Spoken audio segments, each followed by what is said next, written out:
दोस्तों आज हम करने जा रहे हैं यूपी पुलिस का जो अभी हाल ही में एग्ज़ाम हुआ था उसका 17 फरवरी सेकंड शिफ्ट का हिंदी के सभी जो क्वेश्चन आए थे उसमें उनका एनालिसिस करने जा रहे हैं। तो दोस्तों बिना किसी देरी के चलिए शुरू करते हैं। क्वेश्चन नंबर 1, निम्नलिखित में से किस वाक्यांश के लिए दिया गया शब्द सुसंगत है? जो पहले न हुआ हुआ हो उसे होनहार कहते हैं। शत्रु को जीतने वाला अज्ञात है या आदि से अंत तक आद्योपांत है। जो पढ़ा न गया है उसे अपठनीय है। तो ये सुसंगत शब्द बताना है दोस्तों। तो दोस्तों इसका जो हो जाएगा ये हो जाएगा सी, आदि से अंत तक आद्योपांत। जो पहले न हुआ हो उसको कहते हैं अभूतपूर्व। और दोस्तों शत्रु को जीतने वाले को कहते हैं शत्रुंजय। शत्रुंजय। और दोस्तों जो पढ़ाने गया हो उसको कहते हैं अपठित। देखते हैं नेक्स्ट क्वेश्चन। श्रुति सम भिन्नार्थक शब्द निर्वाद और निर्विवाद का उचित अर्थ है। निंदा भ्रम, विवाद रहित मित्रता, निंदा विवाद रहित, निष्कासन भाईचारा। दोस्तों ये जो है ये निंदा जो विवाद रहित ये हो जाएगा इसका। देखिए चलते हैं नेक्स्ट क्वेश्चन पर। निम्नलिखित में से अशुद्ध वाक्य का चयन कीजिए। गीता ने सुशीला को आवाज़ लगाई पर वह चली गई। कौशल्या ने मुझे मथुरा दिखाया। कश्मीर में कई स्थल देखने योग्य हैं।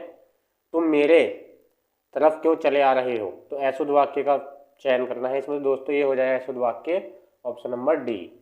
तुम मेरे नहीं आएगा, यहाँ आएगा मेरी। तुम मेरी तरफ क्यों चले आ रहे हो। बाकी सब सही है। चलते हैं नेक्स्ट क्वेश्चन पर। निम्न में लिंग की दृष्टि से कौन सा विकल्प गलत है? सांप सांपिन, तनुज तनुजा, चूहा चूहा। दोस्तों बनिया या बनियान। दोस्तों इसमें जो गलत हो जाएगा बनिया और बनियान। बाकी सब सही है। ये देखते हैं नेक्स्ट क्वेश्चन। वधु शब्द का बहुवचन क्या होगा? वधुएं, वधुएं, वधुएं। दोस्तों वधुएं। दोस्तों इसका जो बहुवचन हो जाएगा वो हो जाएगा वधुएं, ऑप्शन नंबर बी। चलते हैं नेक्स्ट क्वेश्चन पर। माँ ने बच्चे को मिठाई दी। रेखांकित शब्द जो है यो इसमें कौन सा कारक है? करण कारक, अपदान कारक, संप्रदान कारक, संबंध कारक। दोस्तों इसमें जो है इसमें संप्रदान कारक है। ठीक है, देखते हैं नेक्स्ट क्वेश्चन। निम्नलिखित में से कौन सा शब्द तद्भव है? ओष्ठ, मृतिका, उल्लू, वानर। तो दोस्तों मैं इस आंसर बताने से पहले आपको बता दूं तद्भव शब्द क्या रहते हैं। वे शब्द जो संस्कृत भाषा से सीधे ना आकर परिवर्तित होकर हिंदी भाषा में आते हैं, जैसे हरिद्री, हरिद्रा। हरिद्रा से क्या होती है? हल्दी, मुक्ष, मुँह, ग्राम, गांव, दुग्ध, दूध। तो उन्हें हम तद्भव कहते हैं। तत्सम वे शब्द रहते हैं ऐसे शब्द जो संस्कृत भाषा से बिना परिवर्तन के हिंदी भाषा में आए हैं, उन्हें हम तत्सम शब्द कहते हैं। जैसे अग्नि, वायु, नेता, माता, अहंकार, नवीन, सुंदर। तो दोस्तों इसका जो आंसर हो जाएगा इसका हो जाएगा उल्लू। ये तद्भव शब्द है। चलते हैं नेक्स्ट क्वेश्चन पर। निम्नलिखित में से कौन सा शब्द तत्सम है? सांवला, शुष्क, सींग या सीख। अभी दोस्तों मैंने इसकी डेफिनेशन आपको बताई है, तो इसमें हो जाएगा शुष्क। ये क्या है? तत्सम शब्द है। देखने से ही पता चल रहा है। चलते हैं नेक्स्ट क्वेश्चन पर। निम्नलिखित में से चांदनी शब्द के पर्यायवाची किस विकल्प में है? कौमुदी, ज्योत्सना, ज्योत्सना ललना, चंद्रिका, चंद्रहास, कौमुदी, मंदाकिनी। दोस्तों ये जो है कौमुदी ज्योत्सना है। देखते हैं नेक्स्ट क्वेश्चन।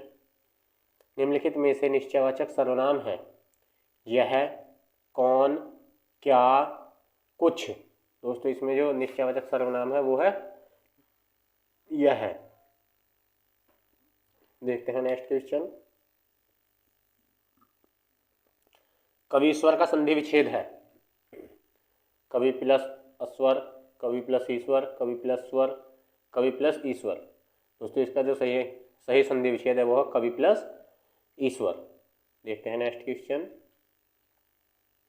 क्या कोई तारे गिन सकता है वाक्य में किस चिन्ह का प्रयोग हुआ है? कोष्ठक चिन्ह का, अर्धविराम चिन्ह का, प्रश्न सूचक का, निर्देशक चिन्ह का। दोस्तों इसमें जो हुआ है प्रश्न सूचक चिन्ह का प्रयोग हुआ है। देखते हैं नेक्स्ट क्वेश्चन। ईमानदार शब्द में कौन सा विशेषण है?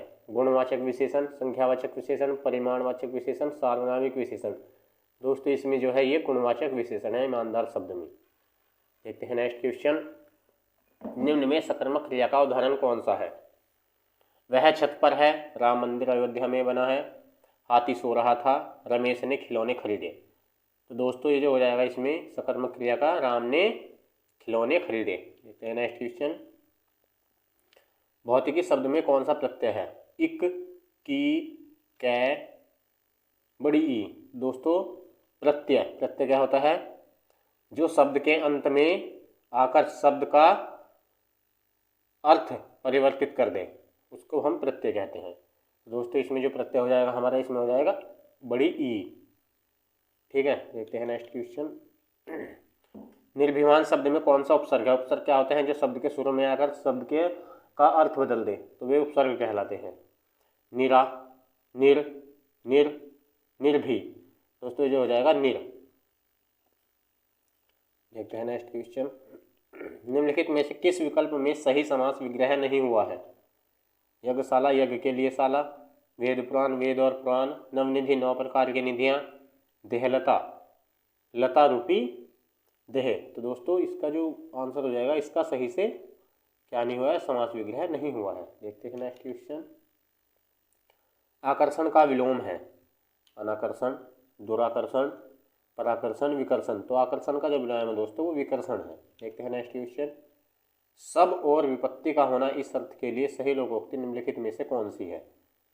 एक अनार सब और विपत्ति का होना। एक अनार 100 बीमार, आगे कुआ पीछे खाई। एक तो करेला, करेला है दोस्तों ये, और दूसरा दूसरे नीम पर चढ़ा। तीसरा ऊंट के मुंह में जीरा। दोस्तों इसका जो होगा आगे कुआ पीछे खाई हो जाएगा। देखते हैं नेक्स्ट क्वेश्चन।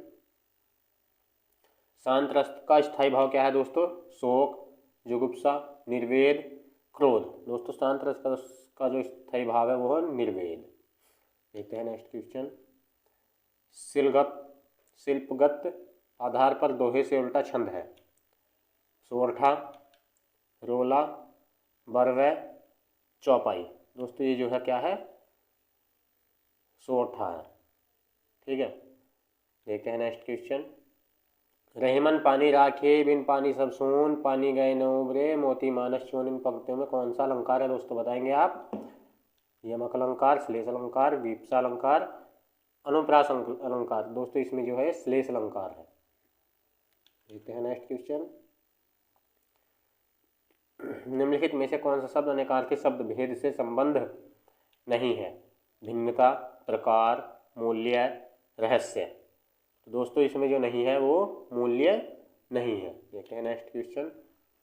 गाय मीठा दूध पीती है, नहीं सॉरी, गाय मीठा दूध देती है। यह वाक्य किस काल का है? तात्कालिक वर्तमान काल, सामान्य वर्तमान काल, संदिग्ध वर्तमान काल। दोस्तों सामान्य भूतकाल। दोस्तों ये जो हो जाएगा इसमें सामान्य वर्तमान काल हो जाएगा। दोस्तों गाय मीठा दूध देती है। देखते हैं नेक्स्ट क्वेश्चन। उमा से पढ़ा नहीं जाता वाक्य में कौन सा वाच्य है? भाववाच्य, कर्मवाच्य, इनमें से कोई नहीं। तो दोस्तों कर्तव्यवाच्य। तो इसमें जो है ये भाववाच्य है, उमा से पढ़ा नहीं जाता। देखते हैं नेक्स्ट क्वेश्चन। कान पर जूं न रेंगना मुहावरे का अर्थ निम्नलिखित में से कौन सा है? कुछ असर न होना, बहुत दुख होना, बदनाम करना, हिम्मत टूट जाना। दोस्तों कुछ असर न होना। कान पर जूं चलन रेंगने का मतलब है कुछ असर न होना। देखते हैं नेक्स्ट क्वेश्चन। निम्नलिखित गद्यांश को पढ़कर पूछे गए प्रश्नों के उत्तर दीजिए। दोस्तों आपको ध्यान से पढ़ना है ये पैराग्राफ और फिर इसके आंसर देनी है। महात्मा गांधी अपना काम अपने हाथ से करने पर बल देते थे। वे प्रत्येक आश्रमवासी से आशा करते थे कि वह अपने शरीर से संबंधित प्रत्येक कार्य साफ सफाई तक स्वयं करेगा। उनका कहना था कि जो श्रम नहीं करता है वह पाप करता है और पाप का अन्न खाता है। ऋषि मुनियों ने कहा है बिना श्रम किए जो भोजन करता है वह वस्तुतः चोर है। महात्मा गांधी का समस्त जीवन दर्शन श्रम सापेक्ष था। उनका समस्त अर्थशास्त्र यही बताता था कि प्रत्येक उपभोक्ता को उत्पादन करता होना चाहिए। उनकी नीतियों की उपेक्षा करने के परिणाम हम आज भी भोग रहे हैं। न गरीबी कम होने पर न गरीबी कम होने से में आती है, न बेरोजगारी पर नियंत्रण हो पा रहा है और न अपराधों की वृद्धि हमारे वश की बात है हो रही है। दक्षिण कोरिया वासियों ने श्रमदान करके ऐसे श्रेष्ठ भवनों का निर्माण किया है जिनसे किसी को भी ईर्ष्या हो सकती है। दोस्तों गद्यांश का शीर्षक दीजिए। गद्यांश का शीर्षक क्या है दोस्तों, आप बताएंगे। महात्मा गांधी के श्रम संबंधी विचार, या दोस्तों श्रम सुदृढ़ जीवन का आधार, या श्रम की आवश्यकता, या श्रमहीनता के दुष्प्रभाव। तो दोस्तों आपने जो ये गद्यांश पढ़ा इससे आपको क्या लगा? तो दोस्तों इसका जो शीर्षक है वो है महात्मा गांधी के श्रम संबंधी जो विचार हैं। ऑप्शन नंबर ए इसका बिल्कुल करेक्ट हो जाएगा। ठीक है दोस्तों, और आपको एग्जाम में ये टाइम टेकन क्वेश्चन है, तो आपको पहली बार में इसे ऐसा पढ़ना है कि आपको दोबारा इसे पढ़ने की जरूरत ना पड़े। ठीक है दोस्तों, देखते हैं नेक्स्ट क्वेश्चन। फिर से दोस्तों वही गद्यांश है, आपको बताना है समस्त का पर्यायवाची शब्द क्या है इसमें। दोस्तों अभी पढ़ना है हमने, तो समस्त का पर्यायवाची जो है वो क्या है? समस्त। समस्त किसको? संपूर्ण की बात हो रही है उसमें। देखते हैं नेक्स्ट क्वेश्चन। फिर वही गद्यांश है दोस्तों, इस बार बता रहे हैं वो महात्मा गांधी का समस्त जीवन दर्शन श्रम सापेक्ष था। इस बात का आशय क्या है? महात्मा गांधी श्रम के बजाय दर्शन को महत्व देते थे, या महात्मा गांधी जीवन में सापेक्ष दर्शन को महत्व देते थे, या महात्मा गांधी विचार की अपेक्षा श्रम को महत्व देते थे, या महात्मा गांधी के सभी विचार श्रम पर आधारित थे। दोस्तों इसका हो जाएगा answer number D, Mahatma Gandhi के सभी विचार श्रम पर आधारित थे। देखते हैं दोस्तों नेक्स्ट क्वेश्चन। फिर से वही क्वेश्चन है पैराग्राफ से। और गांधी जी पापी किसे मानते थे?